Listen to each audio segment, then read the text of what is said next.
గిరిజనుల దగ్గర గిరిజనుల్ని డెవలప్ చేసి వాళ్ళ ద్వారా వాళ్ళకి పనులు ఇచ్చి వాళ్ళ ద్వారా డబ్బులు సంపాదించి వాళ్ళ అభ్యున్నతికి తీసుకురావాల్సినటువంటి గిరిజన సహకార సంస్థ కార్పొరేట్ సంస్థలకే దాసోహం అంటుందంటూ ఈనాడు ఒక కథనాన్ని ప్రొజెక్ట్ చేసింది.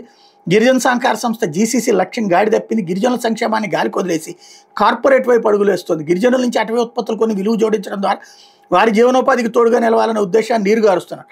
అటవీ ఉత్పత్తుల శాఖని పక్కన పెట్టి పెట్రోల్ బంకుల నిర్వహణ, కాఫీ గింజల మార్కెటింగ్కి జీసీసీ పరిమితమైందన్న విమర్శలు వస్తున్నాయి. జీసీసీ కొనుగోలు చేసే కొద్ది రకాల ఉత్పత్తులకి చెల్లించే ధరలకు మార్కెట్లో ధరలకు మధ్య చాలా వ్యత్యాసం ఉంటుంది. దీంతో గిరి రైతులు దళారీలను ఆశ్రయించి మోసపోతున్నారు. గిరిజనుల నుంచి సేకరించే 34 రకాల అటవీ వ్యవసాయ ఉత్పత్తులకు జీసీసీ సకాలంలో మద్దతు ధర ప్రకటించి కొనుగోలు చేయాల్సి ఉంది. ఇందుకోసం వారసంతలో ప్రత్యేకంగా కొనుగోలు కేంద్రాలను ఏర్పాటు చేసుకుంది. అయితే సిబ్బంది కొరత, ఆర్థిక వనరులు తగినంతగా లేకపోవడంతో ఏటా వీటి సేకరణ తగ్గించుకుంటూ వస్తుంది. వాటి స్థానంలో పౌర సరఫరాల శాఖ గోదాములు, పెట్రోల్ బంకుల నిర్వహణ, గ్యాస్ బండల సరఫరా, కాఫీ అవుట్లెట్లు, సూపర్ బజార్ల బాధ్యతలు తీసుకుంది.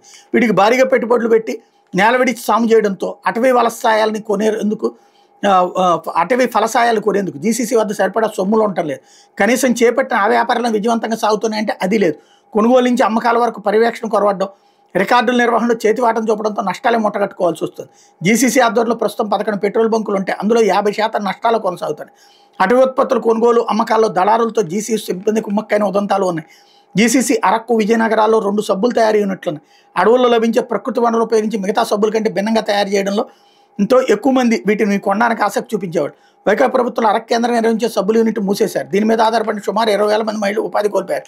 జీసీసీ చైర్మన్గా ఉన్న కిడారి శ్రావణ్ సొంత నియోజకవర్గంలో సబ్బుల యూనిట్ మూతపడడం మీద విమర్శలు వస్తున్నాయి.